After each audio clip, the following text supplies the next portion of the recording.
Welcome into the Autzen Audibles Podcast. I'm Matt Prehm, Erik Skopil, Jared Mack on the show. Welcome to another continuation episode of our spring preview series, one in which we've discussed a lot of quarterbacks, running backs, wide receivers, offensive line, tight ends. And now we're switching to the defensive side of the football. And today is the defensive line day. We've got a full coverage content plan on the site on duckterritory.com, focused entirely on the defensive line. So go check all of that work out as well on duckterritory.com. But here on the show, guys, this is a position group, the defensive line, that has seen some changes. It's seen some, I guess, players being added to the mix. In 2021, it was expected to be one of the best defensive lines in the country, headlined by All-American Kayvon Thibodeau. But you also had Brandon Dorlus, you had Popo Amave. The expectations with Keon Ware-Hudson and Christian Williams and Keanu Williams and Jason Jones was this team would be just unreal up front. And I think they were when they were healthy. But the issue in 2021 was that was a far and few between opportunities to be healthy. Kayvon Thibodeau missed substantial time because of injuries. We know Keon Ware-Hudson dealt with injuries, which ended up knocking him out of action at the end of the year. We also saw Christian Williams deal with injuries that made him unavailable for parts of the season. So it was one in which after 2021, you were like, yeah, they were good, but man, we didn't see the full potential. And that's almost kind of the hope in 2022 is, can you establish your group again and get them back to be fully ready to go for 2022? And this, by the way, the position group looks a lot better today than I think some of us feared it might a couple of months ago. Because following, I mean, everybody knew KT was gone. That was like the worst kept secret. And that we knew that literally when he signed, it was like he's here and through 3 years. And after 2021, he's gone. I thought it was really significant that both Brandon Dorlus and Popo Amavite elected to return. I think both of them had opportunities to, maybe transfer, but certainly to look at the NFL. Both of them came back. And those are two guys who were all conference by the media this last year. And Dorlus was an all conference first team selection by the conference's coaches. So these are two of the better defensive linemen in the conference. Both came back, both started 13 out of 14 games a year ago. Really big that they're back. And then there's a couple of additions that I'm going to let Jared share in a moment here, but just a couple of grad transfers that fill out this group. And I thought that was really significant. And so I think you're building around Dorlus and Amavai, but you've also got like the two deep, which I'll get to a little bit later. Like, I think you feel pretty good about all six guys you're talking about here. And I also want to note for those listening, like we're going to separate the edge guys from this group. So the Braden Swinsons, the Adrian Jacksons, the Trevin Maais, some of those kind of guys, Mace Funas, are going to be talked about in the linebacker section we're going to get to tomorrow. Just so there's no confusion there. I have 14 defensive linemen amongst this group, including 4 newcomers. Dorlus is back. Amavai's back. Matt already mentioned Keon Ware-Hudson, who I actually thought played really, really well in the middle of last season and kind of proved himself to potentially be the next, I don't want to say star, but arguably the team's most impactful defensive lineman in the 2023 season once a couple of these other guys leave. Christian Williams is back, as Matt mentioned. DJ Johnson is back, and I'm including him with the defensive line, even though he played tight end. He played D-line last year. I think he sticks on defense this year. Seems like that makes a lot of sense for the team just in general based upon the positions that they have. And then a couple other guys that are back, Keanu Williams, Jalen Smith, Suavi Poti, who, by the way, did start a game last year, and Maciel Afisi are all back. And again, which is a group where a lot of the names I just mentioned have played very few snaps. I mean, Keanu Williams barely played last year. Jalen Smith, I don't know if he's really played hardly at all in his 2 years. He played offensive line in 20. And Poti, again, got one start, but really didn't play a ton throughout the year. I don't know. I mean, I'm not sure if Afasi really played much either. So you've got probably 5 to 6 guys you feel pretty good about. And then other guys you've got confidence could develop into good players, but we just haven't really seen it. And then 4 new guys, Jared, including I think 2 grad transfers who I anticipate will probably be impactful sooner than later. Yeah, we'll start with the grad transfers. You could land Sam Taimani, whose nickname is Taki, which is great. But Taimani is a graduate transfer from the University of Washington, so that's another storyline that we can add to this. He was one of Washington's best interior linemen last year, arguably the best. So to land him and land a solidified 2-3 year starter from Washington, a Pac-12 school who's been in recent years known for their defense, is really important. That helps solidify who's behind Dorlus and Amabe. You have Jordan Riley from Nebraska.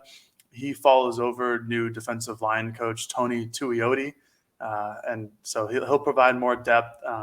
Not a lot of the same production that Taimani brought along from his graduate transfer days, but then you add two new freshmen in Sir Mells and Ben Roberts. Both, fun fact, former Washington commits who have now flipped over to Oregon. Both interior defensive linemen. Ben Roberts is smaller than Sir Mells, but that's not saying a lot because Sir Mells is your very prototypical defensive tackle, space eater type of player. 6'6", I think he's listed on 24/7 as, or 6'4", and 310 pounds. He's a big kid. He kind of replaces Jason Jones in terms of just the size factor that Oregon can put out there onto the field. He's a little taller than your average interior defensive lineman. So, and with Jones gone, Oregon needs somebody to replace him. Ben Roberts is the higher of the two in terms of recruiting. Roberts is just outside of a 4-star status, so he's a high 3-star. But if you watch his tape, Utah native. He's quick for his size. He's got heavy hands, which I love. Love that usage. I've never heard of that before, Cristobal, but heavy hands is very true with Ben Roberts. So I think in the grand scheme of things, for Oregon to land those two recruits, or at least keep them on their signee list, I think is important for them, because although there are a lot of names for the defensive line position, like Erik was mentioning, there's not a lot of solidified talent that Oregon could go into this upcoming season and know for a fact that these guys are going to contribute, other than Ware Hudson, Dorlus, and Amabe. So getting Taimani, getting Riley from Nebraska, those guys can shore it up. And then, expect Roberts and Mells to at least compete for some time with Christian, with both Williams, Keanu, and Christian, and Suava. So it should be a solid group in terms of depth. There's just going to be questions in terms of productivity behind their starting two. There's going to be quite a bit of discussion here about who fits where, who plays behind this person. I think it's almost difficult to kind of project who are your starters until we get a good feel of where these guys fit position-wise. I do feel confident that Brandon Dorlus and Popo Amabe will be starting. But guys, is it fair to say even those guys could be playing even just a little bit different of roles in 2022 than maybe in 2021? Yeah, it's really hard to do it too deep here. It's the hardest one yet for me. I mean, we just did the offensive line yesterday, and it's like the positions don't change from one staff to another. You've got a left tackle, you've got a left guard, you go down the line.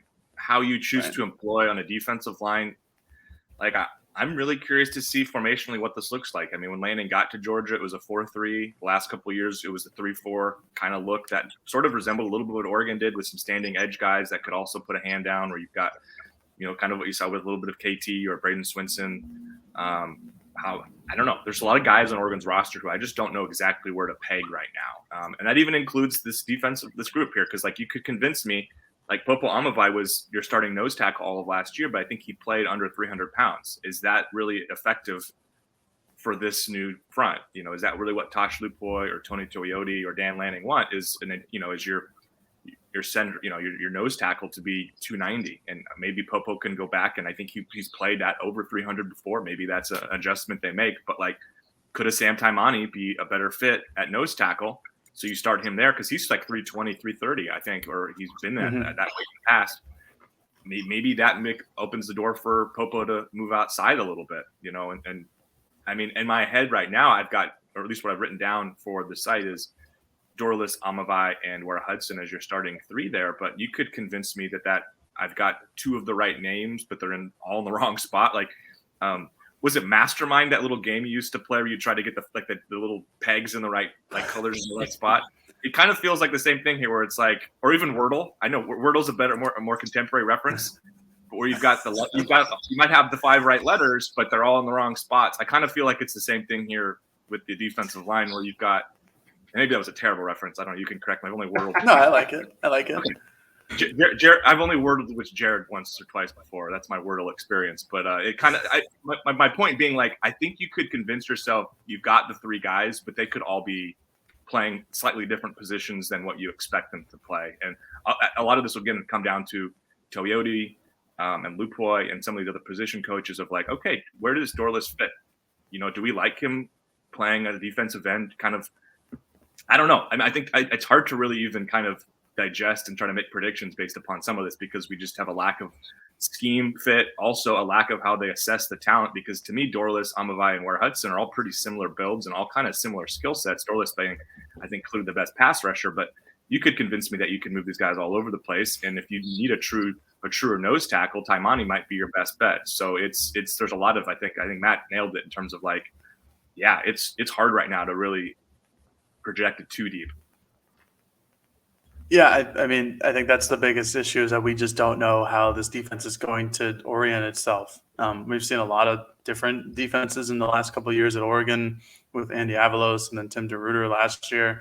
I think the only real one consistent that was on those two types of defenses is having KT be that stand-up edge rusher. And other than that, we've seen fluctuation from the defensive line position where, Brandon Dorless kind of came into his own in 2020, but you weren't really sure about him. Like, maybe he could be productive like this. And then last year he shows that he could be extremely productive from that position. When in 2019 you saw from Popo Amave where you're like, oh, this guy could be something. He could be a really good player in 2020. And then he has somewhat of a letdown year in 2020, but then comes back to be one of Oregon's better defensive linemen in 21. So for Oregon and where we're heading into spring camp, just really interested to see what their defensive line rotations, or what their scheme is up front, because like Erik was saying, like, you can have these 3 guys in Amave, Dorless, and Keon Ware Hudson, but maybe only 2 of them see the field. Maybe they run 2 interior linemen with 2 edge rushers. It's something that Georgia did a lot last year. It also helps when you have Jordan Davis for Georgia last year, and you have like a first round draft pick who's a nose tackle, which, rarely happens. But I mean, maybe Oregon's defensive line is going to have somebody of quote unquote Davis's size, like Erik was mentioning, where they have, someone, maybe not Sermel's, but someone of Sermel's size, or Jordan Riley, who's the grad transfer from Nebraska, who's listed at 6'5", 330. Maybe that's their interior run stuffer, or Sam Taimani, who actually has experience being an interior run stuffer. So there are a lot of question marks there. That, and who other than Dorless and Amave, is there going to be somebody who you can rely on consistently to rush the passer from the interior perspective? Because, and we'll get to edge rushers in another podcast, but Oregon has some guys who can rush the edge, but it was really Dorless or bust last year. And when Kayvon Thibodeau went down with an injury, teams could focus just on him, and it would be a 2v1 matchup. And Dorless was, he would try his damnedest, but he couldn't get to the quarterback because they focused in on him. So it'll be interesting to see who comes in as a pass rusher as well. Just a lot of unanswered questions in a group that honestly is probably one of the stronger ones on Oregon's defense heading into the season, just in terms of depth and the ability to have some flexibility in their in whoever they start. When we come back from this quick break, we're going to discuss some questions, some spring game thoughts, and just the overall position unit to wrap this up here on the Autzen Audibles Podcast. All right, welcome back to the Autzen Audibles Podcast. Talking defensive line here on this preview of spring football. Oregon has to replace one of the greatest players to ever play at Oregon. That's Kayvon Thibodeau. I don't know if it's fair to say that who's going to just straight replace Thibodeau's production. Like that just doesn't happen. You're not gonna do that. There's not at least in my eyes, there's not a top 5 NFL draft pick on Oregon's defensive line that will just slide right in and the production will just remain the same or better. I think for me, one of the questions, and maybe we can discuss this real quickly here, is just does someone emerge to be the next great defensive lineman? That could be Popo Amave being a run-stuffing defensive tackle. This could be a Brandon Dorlus who is maybe a defensive tackle that shows the ability to get to the quarterback off the edge or be a balanced run stuffer, kind of your guy that's good at both roles. Or maybe someone emerges that's playing along the defensive line that turns into just an elite edge rusher for Oregon. I think that maybe is the better question is there going to be a guy on this defense, or maybe there's 2 or 3 of them that emerge as, wow, that is an automatic first team all defensive Pac-12 player. Well, Dorlus, I think is your clear answer to that question. I'm not sure what the ceiling is. I don't see anybody in this entire group being probably a day 1 or 2 draft pick. If I'm totally honest, maybe Dorlus can play himself into like a late second, mid third. Maybe that's the ceiling there. But he's the guy who was all conference a year ago. So I think certainly he's a name there. And I think I thought he was really productive on run and pass downs. I think the stats don't necessarily play out all of his contributions. And that's a hard thing with analyzing defensive line stats a lot of the time is you're like, well, this guy had 21 tackles. These aren't his stats, but this is hypothetical. Like this guy had 21 tackles and 3 tackles for loss and 1 sack. Are you telling me he's good? And it's like, yeah, but did you see they needed to double team him? Did you see how many times he was the one that beat his man, and that required the running back to chip, which made room for the outside linebacker to come around and finish the play or whatever. How many times did he, his interior pressure forced the quarterback to roll out of the pocket, which happened a lot with Dorlus, by the way, where and suddenly he either has to throw it away or get sacked or scramble or whatnot, or how many times he deflects a pass or impacts the trajectory of a pass. Like I think those type of things get lost on defensive line play, which is why like PFF, I believe, had him the highest rated interior lineman in the conference last year. So I think there's your answer. The other sneaky one from like a high ceiling player is DJ Johnson. And I say that just because I think the athletic profile could be just devastating for opponents in Dan Lanning's scheme. Like he is a Georgia type body, and Oregon doesn't necessarily have a lot of them on this defense, but a really big, well put together guy who, as you saw at tight end, you get him the ball in space, could run away from people. DJ Johnson, I think athletically is freaky, and that's kind of been the story with him. It was just, can he produce? Maybe this year in this defense, he elevates himself to being that kind of a guy. And he's we talk about who's going to lead the team in sacks. Maybe it's DJ Johnson, and maybe he doesn't even start to do that, but he just is almost solely in on passing downs and just wreaks havoc. I could totally see a scenario there. Those would be my 2 picks for guys that could really maybe take a step. I don't know if athletically I see enough from the rest to really move up the charts to be. I mean, Amavai was all conference last year. That's kind of another easy choice if you're talking just all conference. But if we're talking like guys we'll talk about for decades as being some of the best defensive linemen Oregon has had or had single seasons like that, I kind of think Dorlus and DJ Johnson would be my picks. Yeah, that was basically what I was going to go with. I think those are your 2 obvious options. For DJ Johnson, it kind of reminds me of how like Gus Cumberlander was in 2019, where before he was injured, where he wasn't the most productive in his years prior, but with the new defensive philosophy that Andy Avalos had at the time, where a lot of, as a defensive lineman, a lot of stand-up kind of edge rushing, DJ Johnson has that capability. Like Erik was mentioning, he's clearly one of the best defensive line athletes that Oregon has on the roster. I don't really think that there's another guy like him in terms of his size and speed. And it seems at this point that he'll be full-time defense compared to him playing offense and defense last year than as a tight end in 2020. So I think there's still a lot of potential in him. And I think with Lanning and this defensive philosophy that he has, and same with Tosh Lupoy and getting Tony Tuioti to teach him just more skill sets. I think he could become somebody who could lead the team in sacks. In general, I don't think there's going to be a clear sack leader on this team. I think it's going to be a lot of sacks by committee.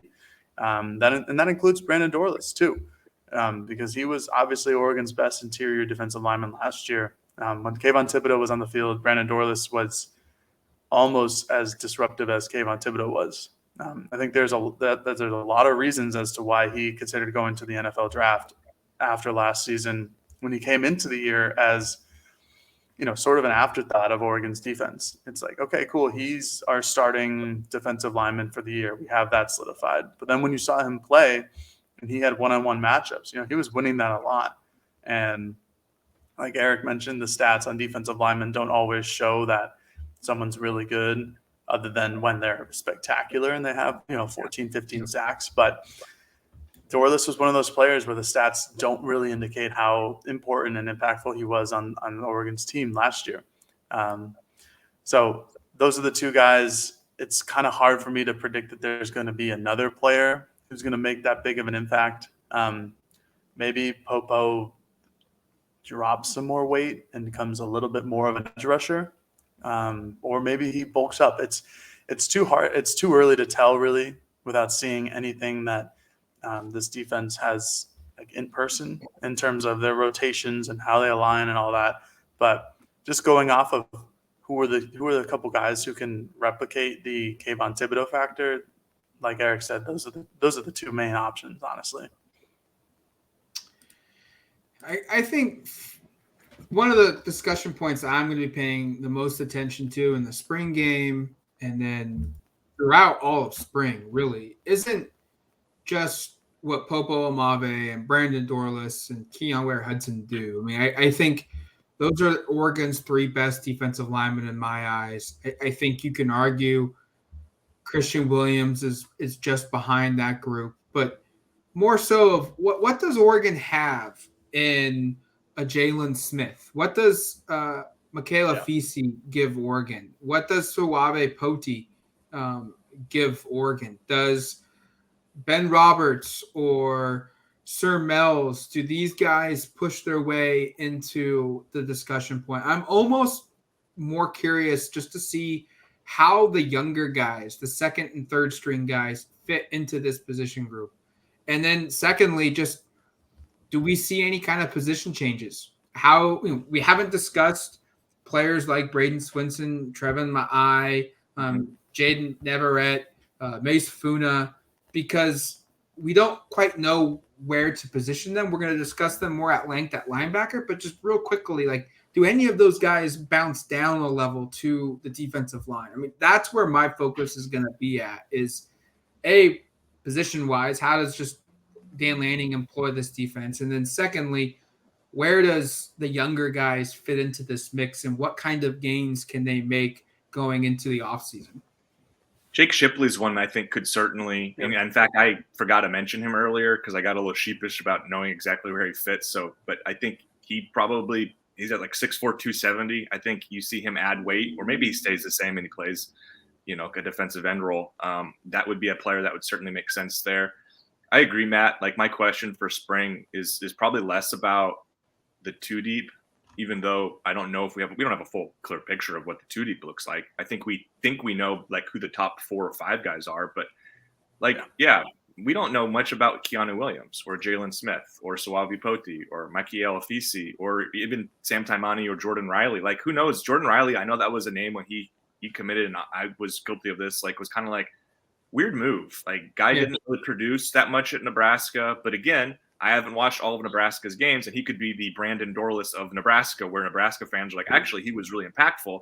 He only finished with 10 tackles in 10 games or whatever it was. A lot of these guys who I think we see as supplementary parts, you're going to need at least 2 or 3 of them to elevate their play to be rotational guys. And who are those players? Frankly, I don't know. I also would bring up Christian Williams as a name that I think gets overlooked a little bit. He started more games in 20 than Dorlus or Ware-Hudson did. And then in 21 he still started 2 games, but kind of fell back a little bit. I'll be curious to see what his progression looks like, because I've always been a fan of him and his versatility, being a guy who can move around and play several spots. So that would be another one I'd go with. But I think Matt kind of nailed the point I wanted to make, which is there's like a handful or more guys that I think could contribute this year, but there's probably only room for a couple of them too. And which guys are the ones that step up? And frankly, a couple of these guys, if they don't step up, are probably looking to enter the portal maybe as soon as after spring ball, because you've got 14 defensive linemen on scholarship. And if you're a second or third year guy and you're still not in the 2 deep, or you're not even in the 3 deep potentially, like you're probably going, okay, I'm not going to be able to play much here. Let me find a place where I can. Yeah, those are my main concerns as well. I think it's kind of hard to find another question about this group other than what's it going to look like on the field with Lanning and Lupoy's defense, and who's going to step up outside of Dorless and Amave. You guys hit on all of those points. It's just it's a lot of good question marks to have, because again, like you have your solidified starting 2. You bring in Taimani, who has a lot of experience at Washington, who's a good player, and Riley is just more depth, who has starting experience in Nebraska and has actually played in Power 5 conference games. But outside of that, it's why did Christian Williams drop off last year?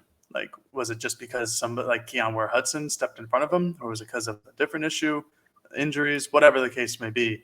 I just don't think that there's too many questions with this group, which is better than not. It's just, what does it look like? Who can step up? And what does Lanning and Lupoy's defensive philosophies? How do they use these positional guys? It's certainly a talented group. One that we all see a ton of potential in. They should be a really good group again in 2022. It's going to be interesting spring to see how this kind of plays out.